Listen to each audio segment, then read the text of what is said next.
Hi, everyone. My name is Matt Harnick, and this is Focus Friday, our weekly video segment where we focus on you and learn more about you and your business. Please make sure to connect with us so we can meet you, learn more about what you do, and focus on you in our weekly spotlight. This week, I'd like to welcome Tony Kanak, sales coach with Sales Evolution. Tony, great to see you. Hey, Matt, great to see you too. Thanks for having me on today. Absolutely. Tell us a little more about what you do with Sales Evolution. We're a sales training and coaching company, so we help people to exceed their highest sales number. Great. Okay. Would you say that there are some people that just know that they're born to sell? I think people talk about that, Matt. They say they know somebody in their life who they say was a born salesperson. They had a lemonade stand when they were 7, or they sold Girl Scout cookies or whatever it was, and they sold a ton of them. But I want to dispel the myth, because the myth is that you have to be born into it to be good at it. And that's not actually true. It's extremely rare to meet somebody who is just naturally great at it. Almost all the world's greatest salespeople are taught. Their organization teaches them. They have an internal learning and teaching platform to help them to be able to sell, or they go external and they go through programs. You think of the people at IBM. I don't think there's anybody in the world that goes through more sales training than IBM, and they hired them because they were great salespeople just to get them to work at the company. So it is something that can be learned, and by the top performers is definitely learned. It's a learned behavior. Okay. So if we happen to know people that own a business or they're in sales, what do they need to know about their ability to really sell at a high level? What is it that you can help them with in that regard? Well, the interesting thing, especially about the folks that we work with, is when we first meet them, they don't know their true potential. They understand where they are right now. They look at their success based on where they have been. So they measure things like, well, we're 10% over last year, we're 20% over last year, but they're never comparing it to what the actual potential is for what they can do. You could take somebody who's in real estate or they sell cars or whatever.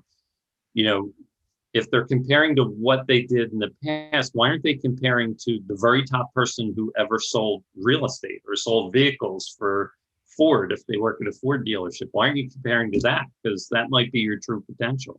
So I guess my easiest response is most people don't know truly what they're capable of when it comes to selling until they start to really change their behavior. And then they start to see these more significant increases in their ability to sell and bring business in, and profitable business too. We've met a ton of people, Matt, who they post a really big sales number, but it's almost at zero margin. That sounds crazy, but they want to make sure that their crew is busy or whatever. So they sell business just to stay busy, but they don't truly get the benefit of that work by selling at a really higher margin. Right. And speaking of which, by the way, obviously we've talked about a few different types of products. Do you see that different people are good at selling different types of things, homes, cars, business to business, etc.? Yeah, it can be true that they find their niche. And there are people that are really good at selling when somebody else is doing the marketing. There's many layers to this, but the first peel of the onion is this. There are people that cannot, I call them their domino salespeople. They can knock the domino over. You stand the domino in front of them, they're going to knock it over every single time. But that requires a very significant amount of marketing that happens first. So you can take people in real estate, for example, who you have to be, in order to perform at a high level of real estate, you have to be good at marketing. The two go together. Whereas if you're in a business where you have to cold call a list of people, I'm going to call every pharmaceutical company, I'm going to call every surgery center in the United States. That's a completely different skill set. So when it comes to that, the industry they're in often dictates that. Do I need marketing? Do I need leads? If I'm a window and door salesperson, the company is providing me leads, and then my job is to go in there. And here's another type of sale, right? Which is the sale of the moment. I'm going to do a one call close. It's a one meeting. I meet them face to face. I'm selling windows and doors. I'm going to get the deal right then, right? That's a different skill set than the person who has to sell in front of a boardroom. It's going to take us 9 months to get this thing done. I'm going to have to engage 4 or 5 people, sell to a committee. Those are different skills. So you can find your niche. And it's interesting because some people will strike out at one, but they'll be great at another one.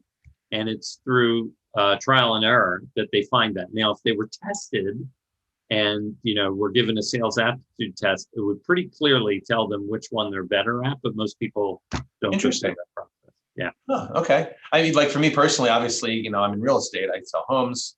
I don't know that I could sell cars. I know I could see myself applying some of the same processes, but much different products. And a lot of different skill sets as well. I can imagine. Yeah. So, and same here. I think, I've been in IT sales, obviously I sell our stuff. So I sell sales training coaching now, which is a consultative sale. And both of those are, there's a lot of services that go with both companies. And sure. I'm good at that, but I don't know that I could sell real estate. It's a relationship sale. It's marketing. I'm on the other side. I'm on the sales side, not the marketing side. I don't think I'm as a good a marketer. I'm more a hardcore salesperson. So in that way, you and I are different, whereas you're a really top performer in real estate. I think you're in your zone. You're exactly where you need to be. I would agree. And you found it. And I applaud you for that. You found it at a young age. And that is important because it's going to set the path of your life forever. Yeah, no, thank you. I appreciate that. I would agree. So do you have any really good sales golden nuggets that you can share with us today that we could possibly use with a prospect? Yeah, I think a lot of people, and if you read books or you watch YouTube videos and all that stuff, you'll hear this thing, but not enough people do it. And it's in almost every piece of literature about selling, which is, the focus has to be on them. So you have to not get happy ears, especially if you think, wow, this meeting's going really well. This call's going really well. We're hitting it off. Everything seems good. There's a lot of danger in getting enamored with the prospect, the deal. I think I've got it. That is very, very risky. So some questions that really help to identify that and ground yourself so that you can reveal what the other person brings to the table.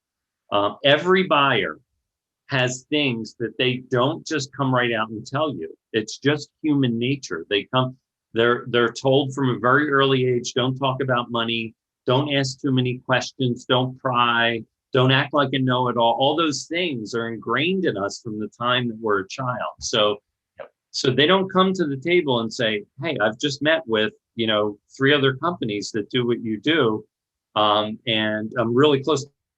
Don't tell you any of that. So the questions are really important. And if you get the feeling like something's going really well, the number one question I would have you ask during a meeting or a call that you think is going phenomenally well, before you finish, is you ask them, what concerns do you have about us moving forward, about this project, about us being able to work together, or the way I love to phrase it is us being able to do business together. Even if I was selling them a car or a house, it's the same question, because it comes to, are we going to have a relationship? Is there something about our company or me or the way I've approached it? Did I miss something? Is there anything there? And that's one of those questions where if there's something there, that's when they spill their guts. And you need to understand your pathway to the win is getting them to completely reveal everything that they're not telling you. Right. And one of the things that we've always been taught, of course, is those objections that they could give you even before you ask that question, for example, are really about wanting to work with you and wanting you to answer the question so you can get past the objection, not because they're looking to throw up a roadblock. Yeah. There's so many things that can be in the way. It can be a pre-existing relationship. You just take, anybody that's trying to sell anything. I had a great situation with one of our clients, and they're a marketing company. And they were perfectly suited to take over the marketing for the business that they were meeting with. It was going to start with a very large website redo. and then they were going to go on to social media and a bunch of other things. But during the course of the call, it came up that up until now, this business was built from the ground up, and the owner's wife was the one who maintains the website, built and maintains the website. I said, man, oh man, you have a problem, because everything in this call and meeting went phenomenally well. So our client is thinking, this one's good, just help me bring it home. And I'm like, well, you got a huge problem. What's that? He's got to fire his wife.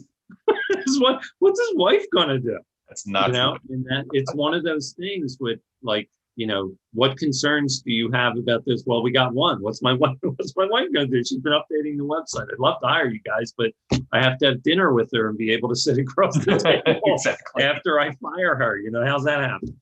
So it's one of those things where it's not necessarily about your product or service. It's about where they are, what their process is for buying. And if you can tap into what their concerns are about moving forward and what their process is, the process that they're going to go through to make the decision, that's really the big thing. And we have a short call today, but I'll tell you, not enough people just dig into that one thing, which is, how are you going to decide? Like, what's the criteria for picking the person that you're going to work with? Right. Can we talk about that? I'm not sure that I'll qualify. So I need to understand what it is, what you're looking for in the company that you want to hire to help you out. And speaking of which, actually, that kind of leads me to my next question. As you're sitting in that situation, what's a really good way to get an advantage over your competition? Yeah, I do a talk called, it's related to a book from 500 BC by a warrior named Sun Tzu. And Sun Tzu was a general, and he wrote this, his writings, they put together in a book called The Art of War. Art of War. And it's been read by, take a Fortune 100 company, probably their entire leadership team has read it from beginning of time. Military organizations read it, sports teams read it. It's just great. And Sun Tzu has this, one of his axioms is this thing about knowing yourself and knowing the opponent, the enemy. And Sun Tzu said, if you know yourself and you know your enemy, then you're going to succeed in 100 battles. But if you know only yourself but not your enemy, you're going to be put at risk. And ultimately, if you don't know yourself, like your capabilities, your company, everything that you do, if you are not an expert at what you do, and you don't know your competition, you're going to fail all the time. And what that means is that you've got to know your competition, but you've got to use this to find out what's going on with this buyer. So if you typically are in a competitive situation, your job is, and I'll go back to that, finding out how they're going to decide, because when they go to decide, it's decide on hiring you or somebody else that they've met with, and that's right. The competition. So right. If you can dig in and find that out, that is the number one way. When you understand your competitors, but then you understand where your buyer is and what their process is for making a decision, now you can figure out where are the points at which I can differentiate what I do from these other guys. I'm not up against everybody that sells sales training. I'm only up against the ones that they met with. Right. So how do I handle that? And where am I in the process? Simple example. Some people like to go last when it comes to a face-to-face meeting or a demo or something like that. Some like to go first so that they can plant landmines for the competition when they know who they're up against. But a simple decision you can make, if you know that the draw of the cards was before these other guys, just give you an example. When you say, okay, I'm at a disadvantage because I'm going first. So I have a request. If we're going to continue, I'd like to understand who you're meeting with, but I'm going to require that we get back on the phone or we meet after you've met with the other guys, because I'm at a disadvantage, and we can talk about how the meetings went. How simple is that? When you're not the last in, is to make yourself the last in, but required up front. So in other words, just making sure that I understand, you would, if I heard you correctly, you are suggesting to be the last, but if you don't have the opportunity to be the last one, that's how you sort of position yourself that way. Yeah, and just picture the folks that love to go first because they like to plant landmines, so they can plant their landmines for the competitor, but then they require, hey, so I'm at a disadvantage because I'm going first. And then they get the knowledge of talking with them last to say, okay, now how did it go? You met with everybody. What are your thoughts? I went first. I get this call at the end.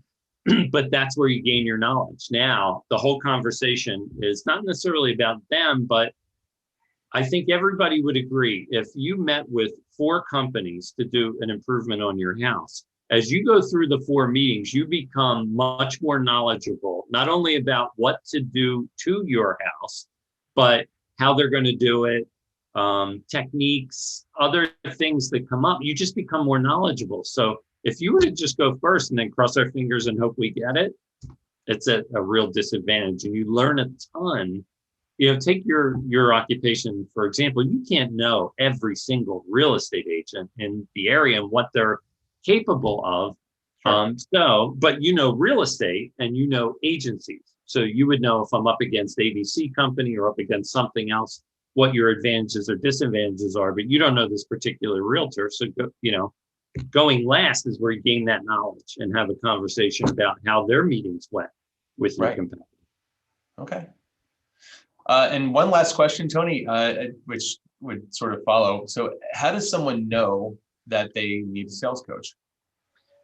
Usually, Matt, I think it boils down to just a couple of things. The first is they desire to be at a different level, maybe in life. They're just looking at their occupation. Maybe they have a real passion for what they do. That doesn't mean that they're great at sales. It means when they get with the prospect, it's going to come out. It's in their heart and it comes out. But it doesn't mean that they're great at selling. But they have an expressed desire to get to a different level, either with the business or with life. They want a different lifestyle. So that means that they're willing to do almost anything to get there. And it's that I'm going to do anything. I'm going to figure out what I have to figure out to achieve this level. So they get that drive. That's one. Second is they got to build this business to the point, just like when it comes to marketing, you have to have some money to spend on it in order to do good marketing. So there's things you can do for free, but then there comes a point where you want to get help. And you have to have some extra money at the end of the month to be able to do that. So you want to drive that business knowing that we need some buffer money that we can use to get this company really to the next level. If you're a landscape contractor, you want to buy faster equipment so you can, do the properties more quickly and you get more profitable.